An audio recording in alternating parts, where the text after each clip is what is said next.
Sebuah rezim yang selama ini dikucilkan, kini tiba-tiba punya kemampuan menyerang Seoul dalam hitungan menit.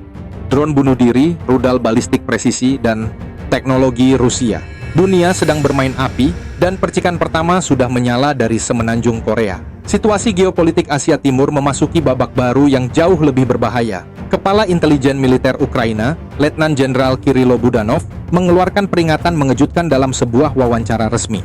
Rusia kini mulai mentransfer teknologi militer canggih ke Korea Utara. Tak sekadar klaim politik, tapi didukung oleh peningkatan aktivitas produksi dan uji coba sistem drone serta rudal presisi di wilayah Pyongyang. Sumber intelijen Ukraina menyebut bahwa Rusia tidak hanya menjanjikan bantuan, melainkan sudah mulai mengirimkan teknologi produksi drone kamikaze tipe Shahed, model yang sebelumnya dikembangkan Iran dan digunakan Rusia dalam serangan udara ke Ukraina. Kini, drone serupa akan diproduksi massal di pabrik militer Korea Utara.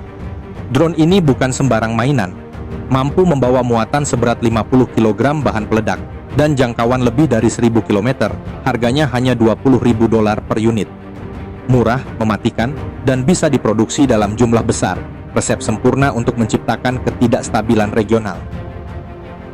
Menurut Budanov, Rusia saat ini mampu memproduksi 2.000 unit drone bunuh diri per bulan, targetnya 5.000. Dan dengan teknologi yang kini ditransfer ke Korea Utara, negara itu, yang selama ini tertinggal dalam hal kemampuan serangan presisi, berpotensi membangun kapasitas ofensif yang dapat menjangkau seluruh Korea Selatan. Lebih gawat lagi, bukan hanya drone yang ditransfer. Rusia dilaporkan mengirimkan bantuan teknis untuk memodifikasi rudal balistik Korea Utara, seperti KN-23, yang selama ini dikenal tidak akurat dan sulit diarahkan. Kini, dengan sentuhan teknisi Rusia, rudal itu disebut mampu menyerang target dengan presisi mematikan. Para analis menyebut ini sebagai lompatan kemampuan.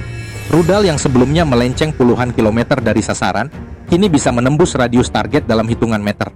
Tak hanya ancaman bagi Seoul, tapi juga bagi pasukan Amerika di Jepang, bahkan Guam. Kekhawatiran Washington dan Seoul bukan tanpa alasan. Jika kerjasama militer Rusia-Korea Utara terus berlanjut tanpa intervensi diplomatik yang kuat, dunia akan menyaksikan kelahiran kembali poros timur baru, sebuah aliansi de facto antara dua negara terisolasi, tapi mematikan. Dan yang paling mengkhawatirkan, tak ada perjanjian non-proliferasi yang bisa menghentikan mereka. Kedua negara bukan anggota NATO, tak terikat larangan embargo teknologi, dan mereka tak punya kepentingan untuk tunduk pada tekanan internasional. Sebagaimana dikatakan oleh banyak analis militer, kerjasama ini bukan hanya tentang drone dan rudal. Ini adalah pesan terbuka dari Moskow dan Pyongyang kepada dunia. Jika kalian membendung kami akan membentuk senjata baru, aliansi baru, dan medan perang baru. Dan medan perang itu bisa jadi dimulai dari langit Korea, tapi berakhir jauh melampaui Asia Timur.